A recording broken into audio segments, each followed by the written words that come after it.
Acts chapter number 1, verse 8. And when the Holy Ghost has come upon you, go and tarry in Jerusalem, and when the Holy Ghost has come upon you, you shall receive power. That's Acts chapter number 1, verse 48. Verse 8. Then Luke chapter number 24, verse 49, uti, the promise of the Father is coming, go and tarry in Jerusalem until you are endued with power from on high.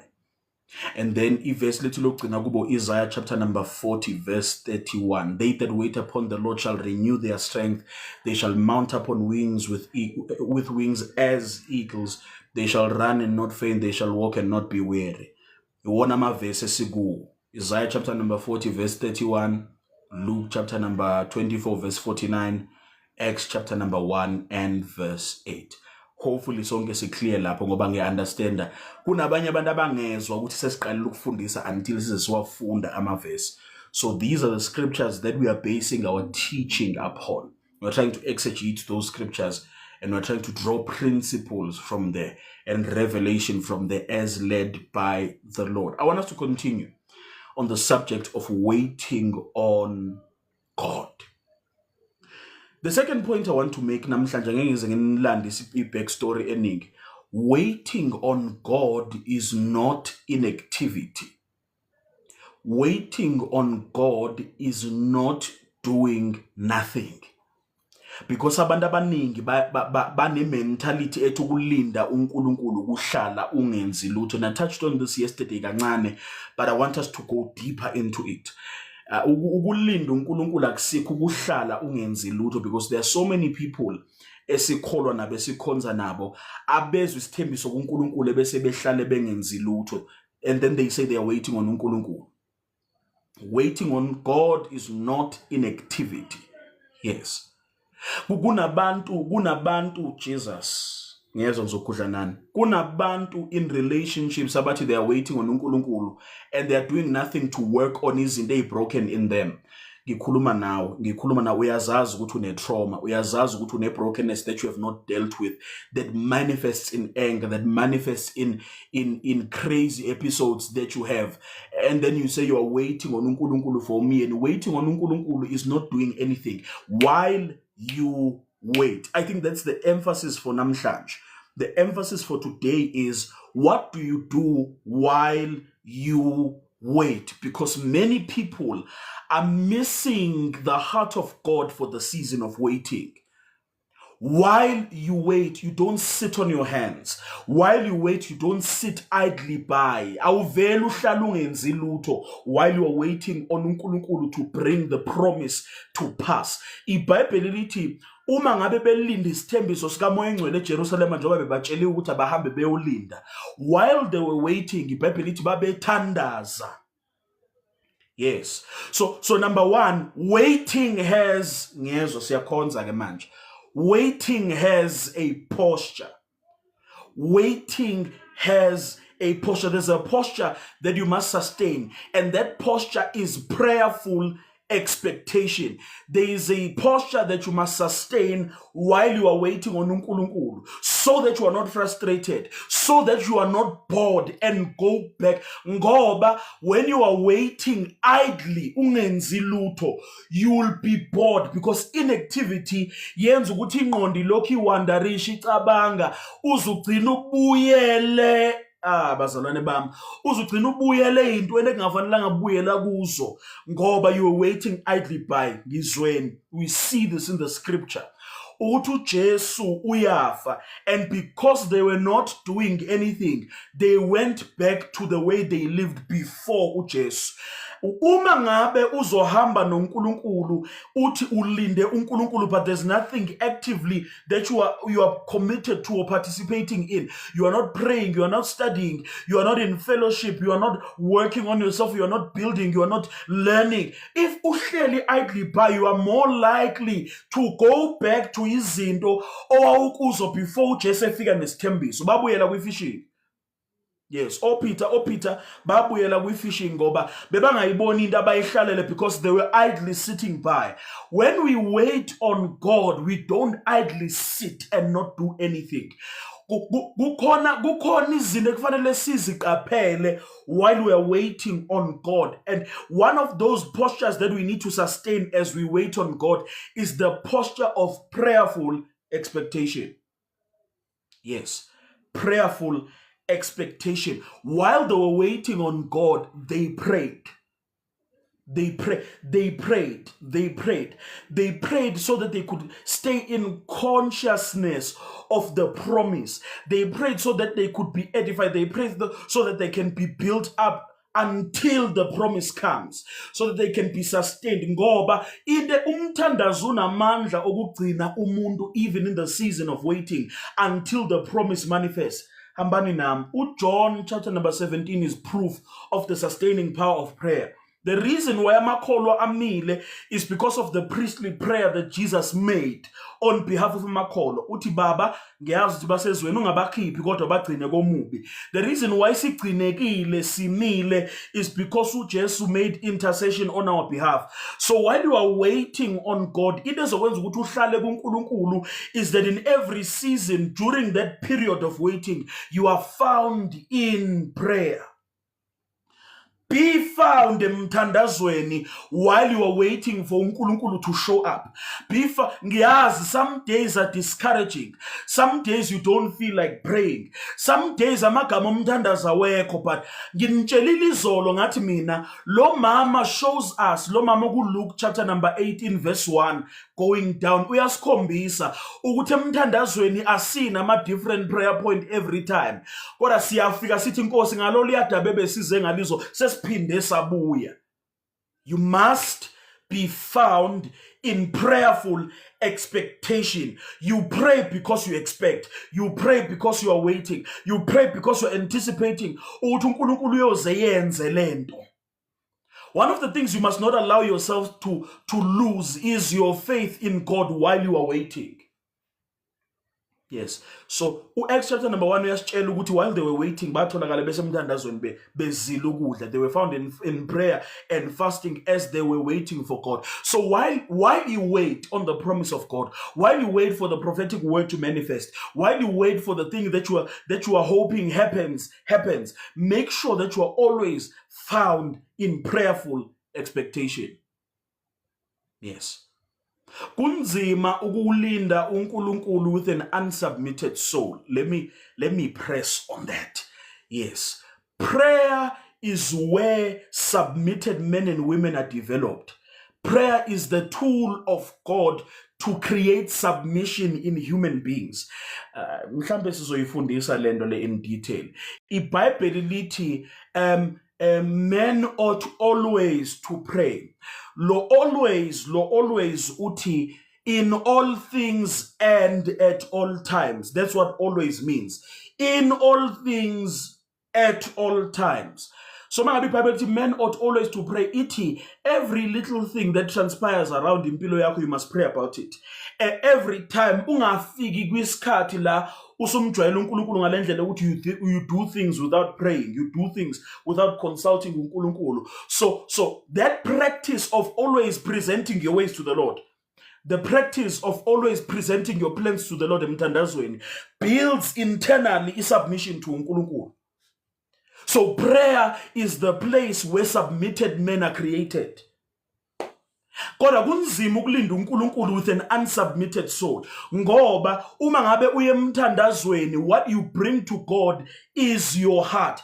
What you present to God in prayer is your soul being your mind, your emotions, your will, and your imagination. You bring yonke leyo nto kuNkulunkulu emthandazweni and you submit it to uNkulunkulu, your emotions, your feelings of frustration. While you are waiting on uNkulunkulu, you present it to uNkulunkulu. Ama-plans now, ama-alternatives, ngoba iqiniso lokuthi while you are waiting on uNkulunkulu, we oftentimes develop alternatives engqondweni yezinto esingazenza if uNkulunkulu doesn't show up. Noma if uNkulunkulu ethatha kade, we always have alternatives. What you need to do is that while you are waiting on uNkulunkulu, you need to present your alternative plans, ama-plans asengqondweni yakho, to uNkulunkulu. Kunzima ukulinda uNkulunkulu with an unsubmitted soul.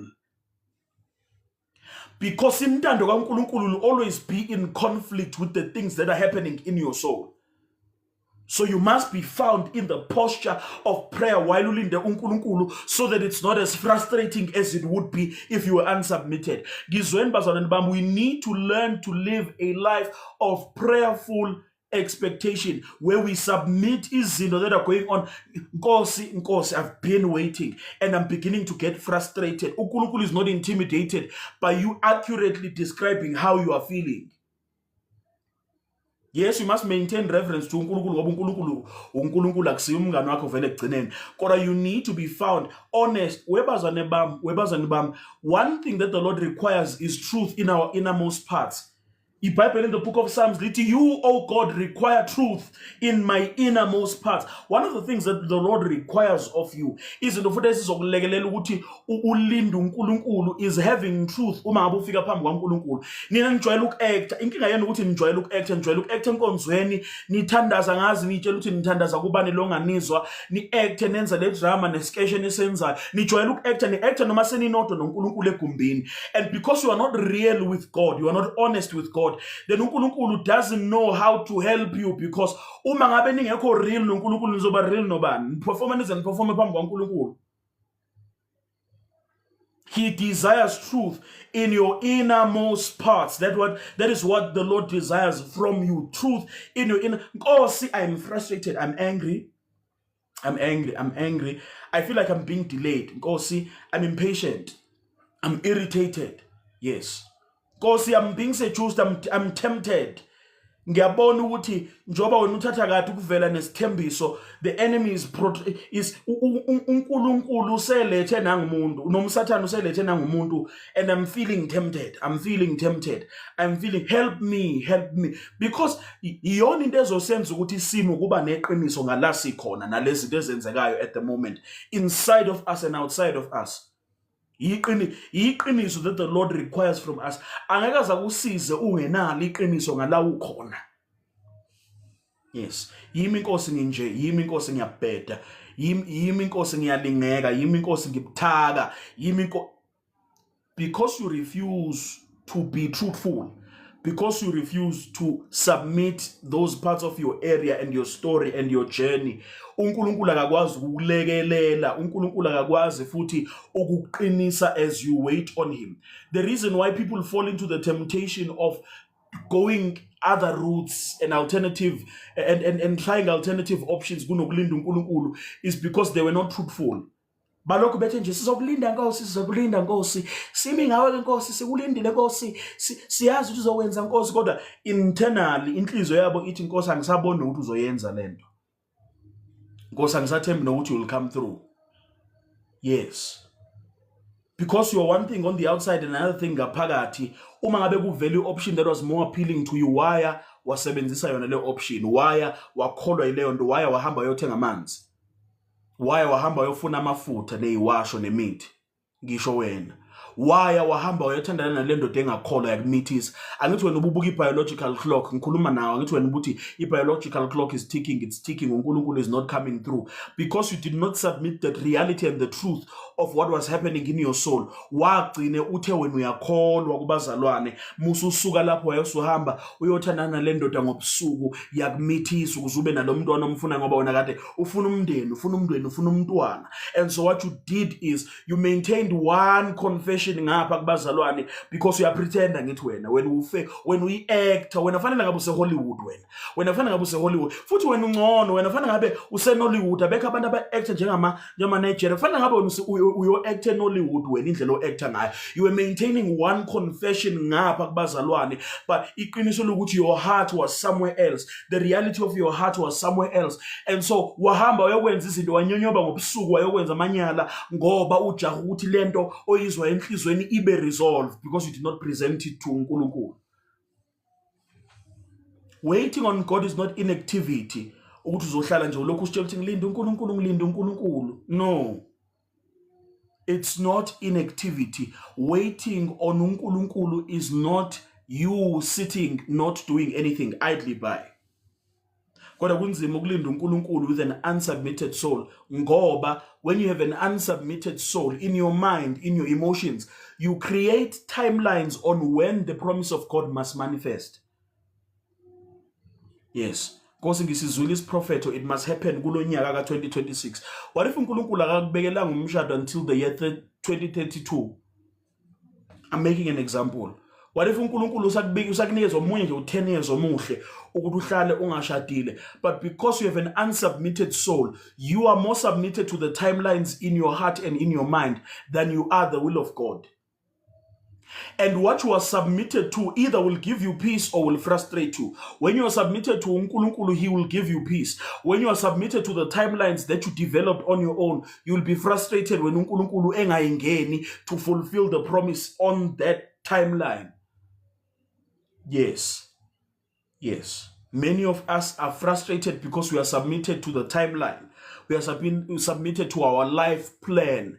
We are submitted to our schedule more than we are submitted to the will of God. One of the resolutions you must make is that I am going to try to submit to the will of God more than isikhathi engisicabangile engqondweni. No, I'm supposed to be 50,000 members at this point. Kade ngikwi-ministry, I'm supposed to be 50,000 members. No, God did not say that. God did not give you that timeline. Yes.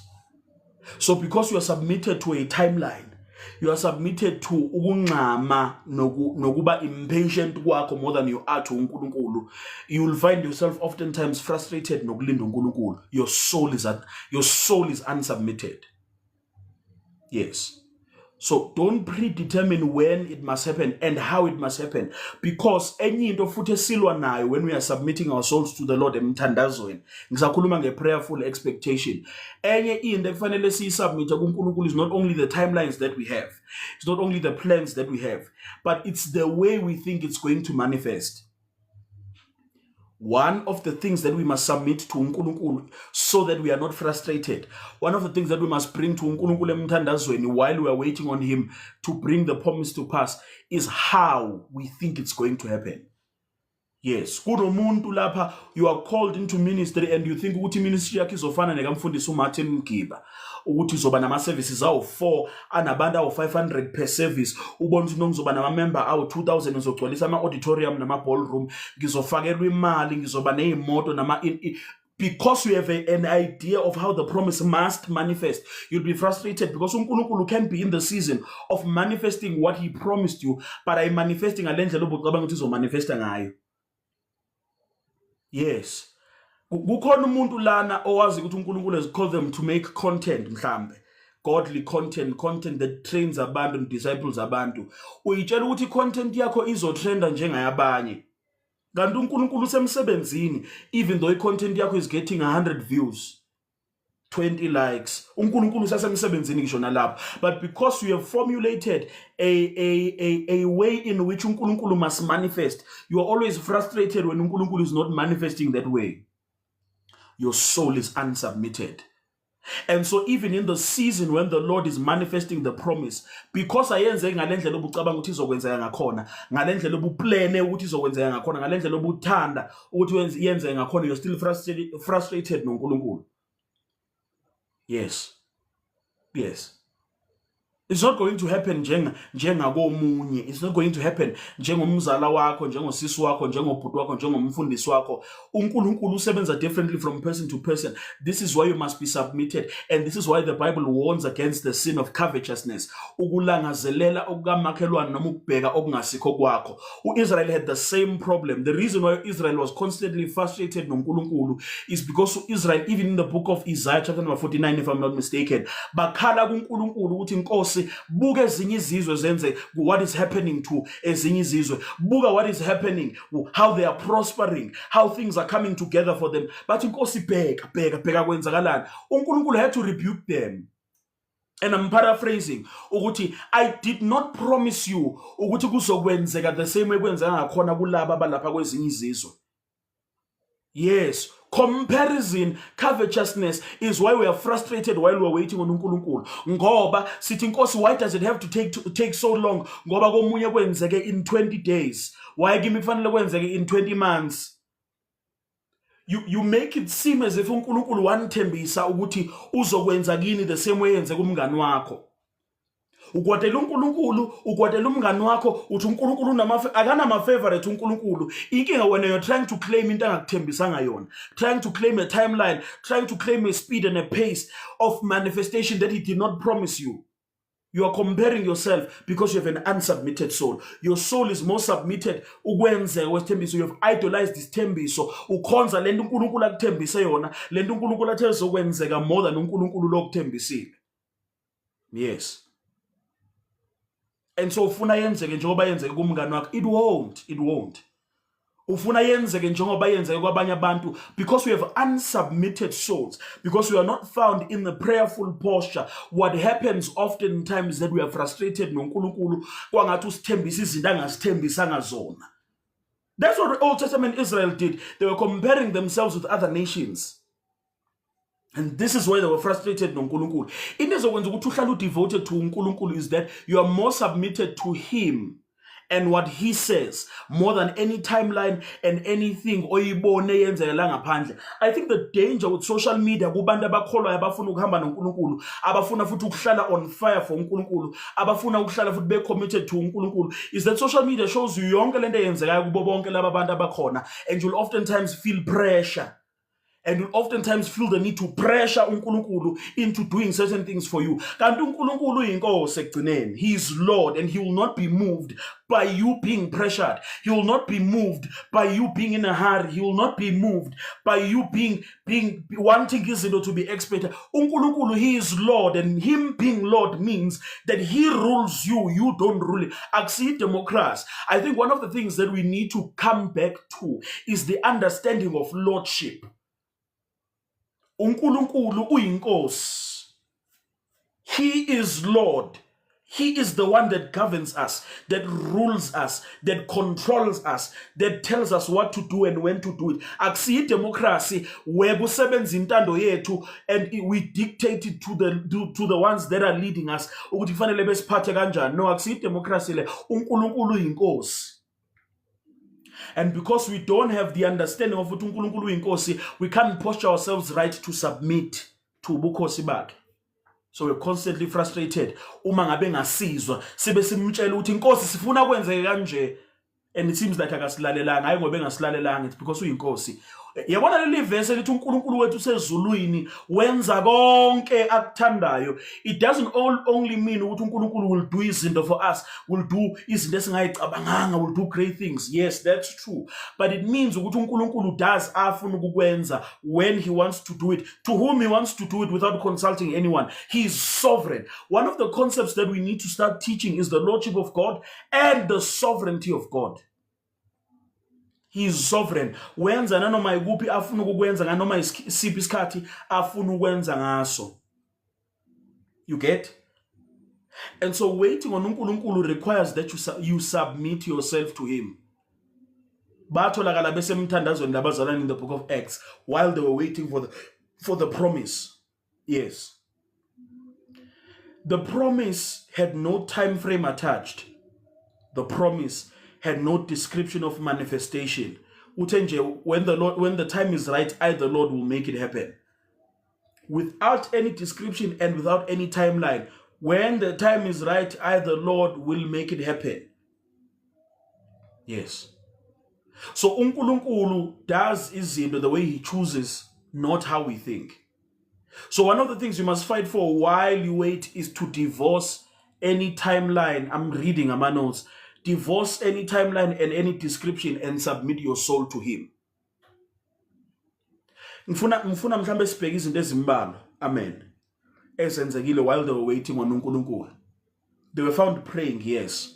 But the Bible, Acts chapter number 1 verse 11, let's go step by step.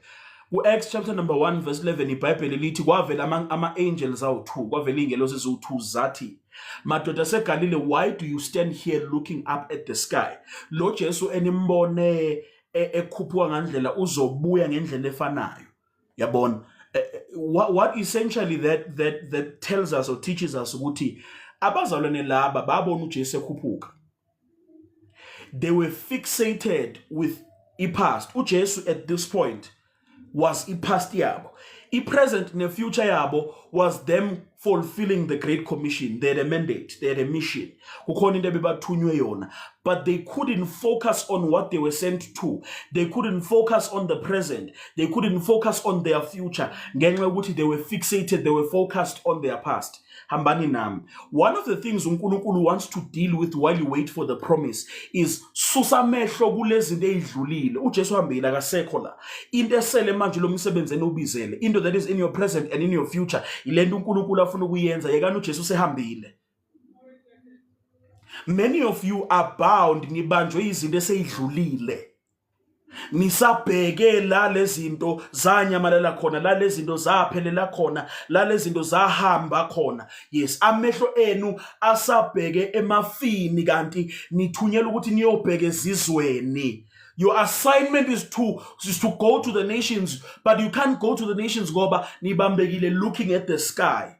Why are you standing looking at the sky? While you wait on uNkulunkulu, one of the things that he deals with is your fixation with the past. Sekudlulile, uhambile, ukubetrayile, yebo siyavuma kwenzekile, uhlulekile, ushayekile, uwile, kwenzekile, kodwa you need to move on from the past. Ekugcineni, you will need to move on from the past, ngoba you cannot effectively pursue your present and future if you are still bound to or chained to the past. Yes.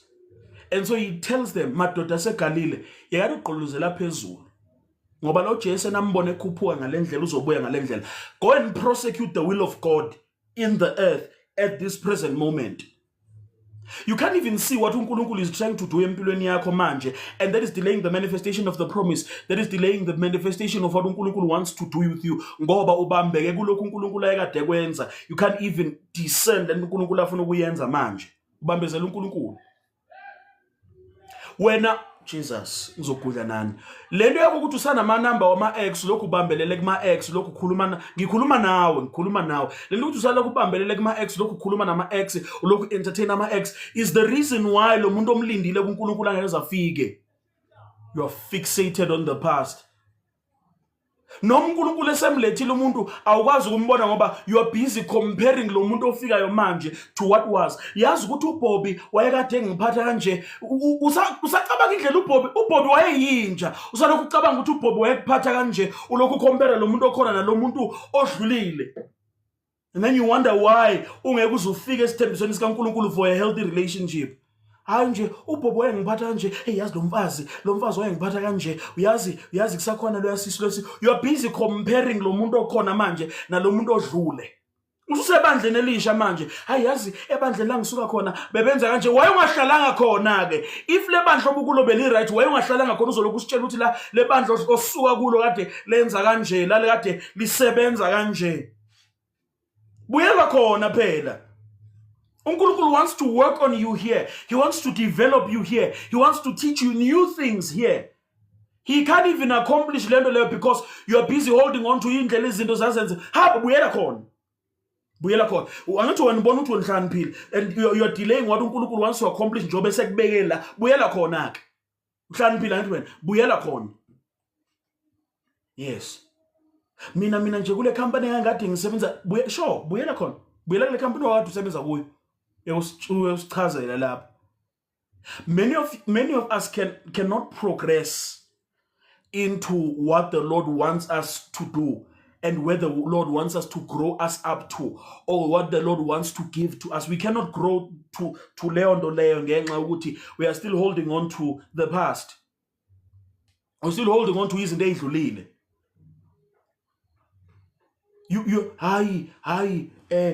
Mina imagine if abafundi bebathi no before sihamba sizolinda uJesu yabona sizo bathi nje kule ingelosi lezi sure sizolinda uJesu ngiyakuzwa ukuthi khona moyengcwele simazi moyengcwele akame kancane yabona thina sizolinda uJesu abuye and then sizoqhubeka nohambo. Imagine how delayed the plan of God ukuthi ehambe isivangelo ezizweni zonke would be if bona bebathi no sazi uJesu. Ungasitshela umoya engcwele esingamazi, ungasitshela ngento ezayo esingayazi. Thina sazi ukuthi one of the reason why ubambekile is because wena wazi lento eyadlula. bambeke lapho nje ukuthi wena wazi lento eyadlula futhi awufuna ukwenza lutho until lento owawukuyo. No, mina ngazi umholi wami nje, no, there's a new pastor. There's a new set of leadership ebandleni. There's a new set of leadership ecompany. Why no, mina ngazi abaholi bakudala mina kade ngila. Yabona lento ukuthi kade wawula iyakuhlupha ngoba uNkulunkulu wants to do a new thing. You can't even perceive the new thing that uNkulunkulu wants to do in your life, in the church, ngoba wena wazi lento yakudala. And you refuse to participate in what God is doing because abasekho labantu bakudala ayisekho le move lento yakudala ekade yenzeka. Move on. That's why you are delayed in your waiting season, because you do not want to disconnect from the past. Yes, while you wait on uNkulunkulu will begin to deal with your fixation with the past. Yes. Kufanele qede appetite ye past uwe for him to advance you.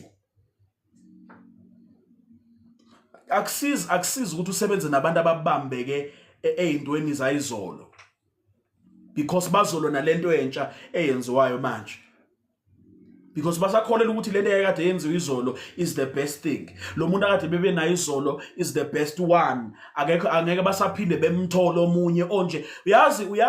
Uyazi mina ukuthi angimnqimuza umuntu ozongitshela ukuthi angeke uzothola omunye ofana nami. Uyabona, ngiyavuma cha, angeke ngimthole, ngizothola ongcono. Yes. Uzophakama ngami lapho ngitshela ukuthi angeke ngithole omunye umuntu ofana nawe. Ngizothola ongcono. How? And so uNkulunkulu wants to deal with your fixation with the past. So ingelosi zafika zabatshela ukuthi ikani uJesu usedlulile, usahambile ezulwini. Usebese kwazi ukuthi bebuyise ingqondo zabo in what God was wanting to do on the earth ngaleso sikhathi. So while you wait on what uNkulunkulu promised you, susa mehlakho ezintweni ezazenzeka izolo kubantu awukade unabezo izolo. Must deal with the fixation with the past. Number 2, while you wait on God, he will purge wrong things from among you. Gizweni, when they received the instruction to go and wait, beba 500, labantu ababona uJesu evusiwe, and he spoke unto them and told them ukuthi bahambe beyolinda.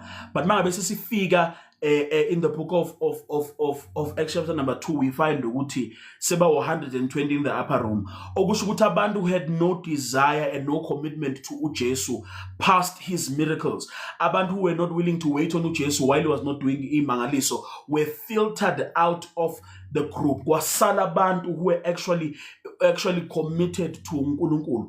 In the season of waiting, uNkulunkulu semsebenzini of sifting abantu nezinto ezingekho necessary for where you are going. He's sifting abantu nezinto. So ungamnqabeli uNkulunkulu ukuthi ehambise abantu abathile bazoxoshwa bengaxoshwanga, bazoyihambela bengaxoshwanga, because during the season of waiting uzobona ngathi uyalahlekelwa, uzobona ngathi kukhona izinto ezihambayo. Uthi ulinda uNkulunkulu ukuthi enze evele esuse nalokho ebese kakwenzile already, esuse nalokho bese kukhona already. uNkulunkulu usemsebenzini of purging you, usemsebenzini of removing izinto that are not necessary for where you are going. So while you are in the season of waiting, allow the Lord to purge you and purge your environment and purge your relationships and purge your habits. uNkulunkulu usemsebenzini wokuhlunga, ukufilterisha out izinto ezithile, because kunezinto that are not necessary for where you are going. Hambani nami webazalwane bami. uNkulunkulu gave an instruction to, and I'm using this to try and communicate the point better. uNkulunkulu gave an instruction to Abraham ukuthi hambani niye endaweni engizonikhombisa yona, entabeni engizonikhombisa yona, and do this. Abraham wathatha ingceku namadonki nondodana wakhe bahamba for 3 days. This is a long journey. Ngiyazi mina 3 days anemozo yabona ngoba nineyimoto, kodwa ke this was a long journey ukuthi uhambe nabantu, ukuthi mase nifikile entabeni uthi salani lapha mina nomfana siyakhuphuka intaba. Yes.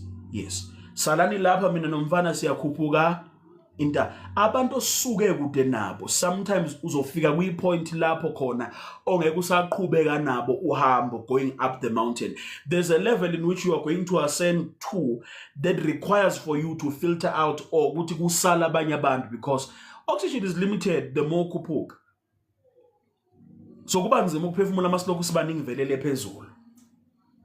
So as you progress the mpilo, ungamangala uNkulunkulu mangabe ethi kukhona abantu nezinto efanele yisale ngemuva. Part of the reason why sihleli phansi kunokuthi sikhuphukele entabeni, part of the reason why we are not elevating, part of the reason why we are not progressing or ascending to the level that uNkulunkulu has promised us to go to is because kunezinto nabantu that we are unwilling to leave behind, kunezinto that we don't want to be separated from. So in the season of waiting, uNkulunkulu achieve separation. Separating you from certain things, separating you from certain people, separating you from certain habits. Number 3, while you wait on God, God will address and seal the areas of lack and void and deficiencies in you. So sengikhavile into ukuthi ingelosi zaba refocusor, sengikhavile into ukuthi while they were waiting uNkulunkulu wasusa abantu who were not serious. But number 3, iBhayibheli ithi while they were waiting on uNkulunkulu, they realized ukuthi kade abafundi bewu-12 khona oshodayo. So but we cannot go to Pentecost sishoda. We cannot go to the manifestation of the promise kube kuukuthi kukhona la sishoda khona. Many of you, the promises of God cannot manifest ngoba kusakhona ama areas of deficiency that you have not filled, that have not been filled or fixed or rectified. So uNkulunkulu will deal and address and seal, uzovala indawo ezineyikhala empilweni yakho before leading you to promise. Ingozi into yabantu who go to promise and they are not whole. One of the things that uNkulunkulu requires, or one of the things uNkulunkulu wants to achieve ngokuthi ekulindise kangaka before the promise comes, is he wants to achieve wholeness. You need to be whole before you go to the promise. Before the promise comes, you need to be made whole. Wholeness should be a pursuit of people who have the promise of God. Uma ngabe wathi uNkulunkulu ukuthembisile umshado, ukuthembisile business, make sure that you are whole before the promise manifests. Noma you will sabotage, you will destroy, you will bring down, you will dismantle lento uNkulunkulu asekunikeza yona. You will not maximize lento uNkulunkulu akunikeza yona because you are not whole. Une-business kodwa ama-customer wahlali because awunambatho, abasebenzi abahlali because uyathetha wena unonya ukwazi ukuphatha abantu. So although une-business, any business lakho should be thriving, abantu abahlali ngenxa ukuthi you don't have excellence. You are not whole. You are not whole. In your thinking, you are not whole. In how you behave, in your emotions, you are not whole. Usushadile manje kodwa uyinkanyamba, uyisilwane, wena uvuka sikhulume njalo kufanele kuliwe nangento encane, nento encane nje. Kufanele kwenziwe ama-tantrums because you have not dealt with certain things in your emotions. You are not whole. You are not whole. So noma usitholile isithembiso, uyasilimaza isithembiso ngoba you are not whole. And so the promise is for whole people. This is why the Lord is delaying his ithile. He wants you to be whole. He is in the business of making you whole before he gives you his ithile oyithandazelayo, before he manifests the promises that you've been waiting on. He wants you to be whole. Be whole. I've been saying this from day one. Hamba uyo-attend therapy. Hamba uyokhuluma nabazali uthi bakulimaza. Hamba uyobhodla kulabantu abakubetray. Be whole. Invest in your wholeness. Invest in your wholeness. Survey abantu around you. Ask them, uma ngabe ningibona, am I good to live with? Niyangibekezelela yini? Yiziphi izinto engingafuna ukuthi ngishintshe kuzo? Because sometimes we are oblivious to the fact that we are not whole. Asazi nokuthi asikho whole because we never akukhulumeki nathi. One of the things Nkosi yami that I was pondering upon as we transitioned into the new year ukuthi ungabi lolu hlobo lomuntu then we have to walk on eggshells asikwazi ukukhuluma nawe because when sensitive, when emotional, njalo mangabe kukhulunywa nawe when uzokhala asakwazi nokukutshela ukuthi uyanuka ugezisisi kahle ngoba wena uzovela ukhale, uzovela ube emotional, akukhulumeki nawe. Anytime asikukhuza, anytime asikubonisa uyaduba, uyakwata, uyasiblocker, uyasavoid, asikwazi ukukhuluma na. We need, if abantu around you have to walk on eggshells, ukhona into wrong ngawe. You are not whole and you will never be whole because you are not open to rebuke and correction, constructive criticism. That's what you should embrace kulo nyaka. Seek it. ifune kubangani bakho, ifune kuma mentors akho, ifune kumfundisi wakho, ifune kulo muntu oshade naye. Look for constructive criticism. Look for them to critique izinto ngawe that are not up to standard. Khuluma nabo babuze, yini efanele ngiyilungise. Yes, kwabanye bethu kufanele silungise indlela esikhuluma ngayo. Hayi ukuthi wena straightforward, rude, you must fix that. You must fix that. Angithi wena usujwayele. I once heard ugogo wami esaphila ethi bekhuluma naye ngento yakhe ukuthi uyathetha. Ugogo wami wayethetha ke, wayemuntu nje othethayo nolaka ommemezayo. Wathi nje nginje, kufanele ningamukele ukuthi nginje, ngikhuluma kanje. Akunamuntu onje, nisile. You don't want to be developed, nisile. You don't want to be rebuked or given constructive criticism. Angeke uzushintshe uma ngabe unale ngqondo ukuthi nginje. Suke kubeni nje. You are not whole. Hayi nginje. Awukho nje. You need to fix it. You need to fix it. But you can't fix it, you can't be whole if you look ukuthi nginje. Anginamuntu odaliwe ukuthi akabe nje, akekho. You do excuses for your, yazi webazane bam, we learn how to live with brokenness, and we learn how to live with deficiencies that we create ama justification ama excuses anje. Uthi hayi nginje, awukho nje, usile, awukho nje. Ngekho umuntu ozalwa enje, usile. And udinga ukuphenduka. So the Lord will deal with and address areas of deficiencies. Stop acting as if was yonke into. Go to someone. Ask questions. Be mentored. How when I acting as was yonke into. Ngiyawazi uprofessor, ngiyawazi ukushumayela, ngiyawazi ukuhlala. No. Awazi yonke into. And le ngqondo yakho ekwenza ukuthi ucabanga ukuthi wazi yonke into is the reason why the promise is delaying to manifest, because there are areas of your life that are in deficiency that will not be whole until you realize and admit to the fact that ukhona la kushoda khona. Ngiyashoda la engqondweni, ngiyashoda olwazini, ngiyashoda esimilweni, ngiyashoda la enhloniphweni. Kukhona indawo ekushoda kuzo. Yes. So waiting on God is allowing him to deal with the areas of deficiency, the areas of lack, the voids that you have in your life until he makes you whole. Number 4, while you wait on God, God is preparing circumstances that are conducive for maximum impact of the promise. What I mean is this. If Pentecost had come earlier, if umoya ingcwele had come earlier than Pentecost, then he would not have had the impact that he had.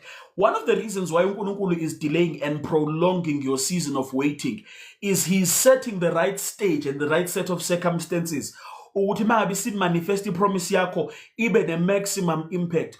Umoya ingcwele wehla before Pentecost. If the Holy Spirit were here before Pentecost, they would not have the impact ebebakade benayo. Ngoba, let's explain it. Pentecost was a festival yamaJuda where they celebrated the harvest. So Jews from all over the world would come to Jerusalem. Jesus. They would come to Jerusalem ukuze bezokwazi ukuthi bezocelebrate iharvest. Kanti umoya engcwele njobe balindisile laba ku-upper room wenzela ukuthi kuzofika umuntu wase-Ethiopia la, kuzofika umuntu wase-Asia la, kuzofika umuntu wase-Europe la, kuzofika umuntu wase-Greek la, kuzofika bonke abantu from every part of the world. Why? Ukuze uma ngabe uPeter eshumayela ngosuku lwePentecost, what would be achieved is a global revival that would start from Jerusalem. Ngoba when umlilo wamangcwele comes, washisa abantu from different ethnicities, abantu who were converted into the gospel, the faith, Christianity, were from different areas. Abe bangahlala eJerusalem. So umoya was strategic in his timing. Ukuthi mhla efika uzokwenza sure ukuthi abantu bazobuyela nomlilo in every part of the world laba vela khona. If they were in a hurry ukuthi bamkelise umoya engcwele, the impact that they would have had would be minimal. Many of you, impact yenu is minimal because you expose yourself before. You platform yourself before time. You're branding yourself. Ufuna ukuvela, ufuna ukubona, and before your time. And the reason why your impact is minimal is because uzama ukuyiphakamisa kungakafika isikhathi sokuthi uphakanyiswe nguye. No, uyashumayela and message yakho inamandla. Inkinga usheshe wayiphakamisa so izwiwa abantu abawu2. Ngikhuluma nawe ukuthi lento iphethe inamandla. Inkinga nje ithinta abantu abambala because uvele waziveza kungakafika isikhathi. Allow the Lord to set the stage. One of the things we must be delivered from is the desire to be visible, the desire to be seen, the desire for people to know us and know what we carry. Allow the Lord to be the one who unveils you, to be the one who reveals you, to be the one who announces you. Yes. Lento ukuthi ufuna ukuvela ikwenze wayiqalela movement. Uyabona ufuna ukuvela. Kanti uNkulunkulu would have announced you on a global stage. Webazane bami, what I've realized empilweni ukuthi it doesn't take a lot for a man to advance. It just requires one connection. I've been to places I never thought I would go because of one connection. I've been in rooms that I do not deserve to be in and stood before people I never thought ngizoma phambi kwabo. I've been invited into spaces that I never thought empilweni yami kuNkosinathi I would ever get to. Ngenxa yomuntu oyedwa, it took umuntu oyedwa to announce me, it took umuntu oyedwa to connect me, it took umuntu oyedwa to put me on a platform that I never thought I would be on. So angisenayo into ukuthi ngifuna ukuziveza. Sengithe mina inkosi mangabe ifuna ukungiveza izongiveza ngesikhathi sayo. Izosebenzisa whoever ifuna ukumsebenzisa ukuthi ingiveze. I will be faithful la ngikhona in doing the work and preparing myself for the day inkosi ingiveza, for the day inkosi ngithatha iyongibeka stage esithile, for the day inkosi ngithatha iyongibeka kwi platform ethile, for the day inkosi ngithatha ingivulela umnyango othile.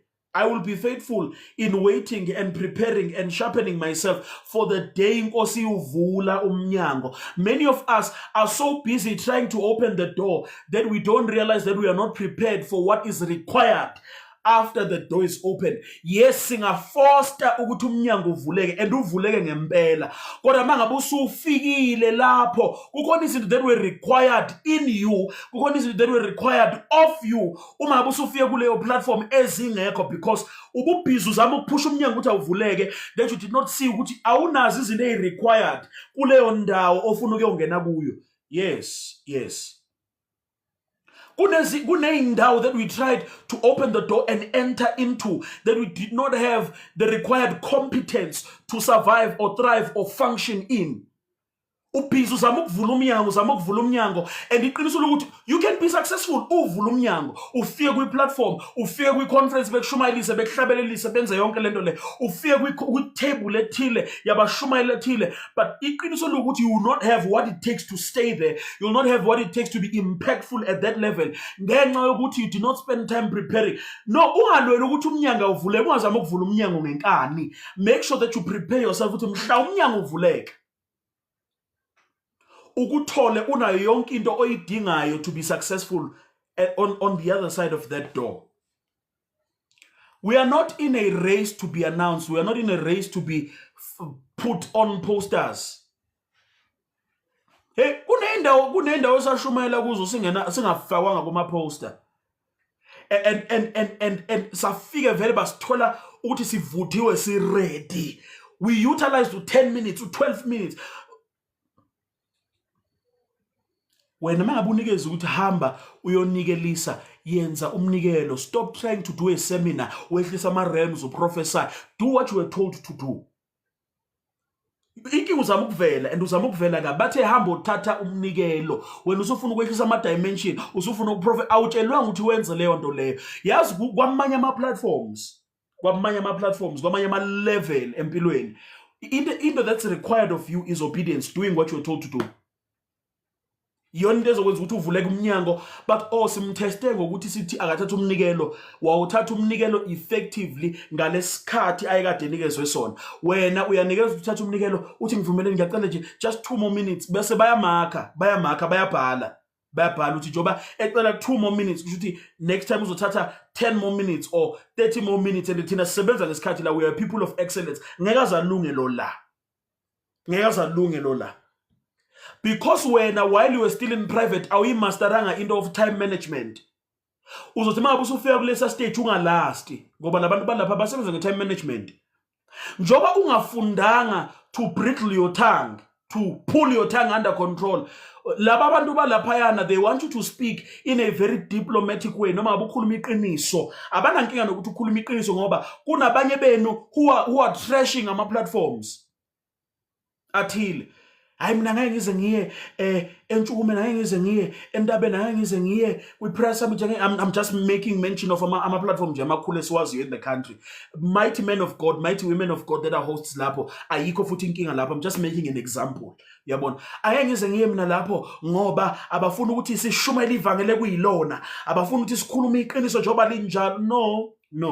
No. Labantu abakula ama platforms nakule stage le have grown in maturity to understand that they attract people from all types of crowd. Njoba wona ulihlaza kanje ngeke uzulunge laphayana, hayi ngoba bengalifuna iqiniso, ikhona indlela yokulisha iqiniso. Because you are refusing to train your tongue manje, uzofika lapha wenza umonakalo mhlawumbe kunikeza stage. So the Lord is delaying advancing you, lifting you, throwing your name in the wind ngenxa yokuthi you are not, uzosebenzisa ulimi lokudala awuvuthwanga. And because you did not allow the Lord to work on you and work on the circumstances for your lifting, wazama ukuyiphakamisa before time, wazama ukuyipusha before time, wazama ukuyibranda wayimarketa before time. Now you have a problem ukuthi uyangena uphume eminyango ethile. You enter certain rooms but you don't last there. You go to certain spaces but you don't last there. You get certain tenders and deals but you don't last there. There's no longevity to whatever you do because uzame uyiphakamisa, wazama ukuyi-advance before time. Mhlambe singavala lapho namhlanje. Learn to allow uNkulunkulu ukuthi kusebenze. Ukulinda uNkulunkulu akusekungenzi lutho. Ukulinda uNkulunkulu is allowing him ukube kusebenze in preparation for where you are going. Allow uNkulunkulu kusebenze.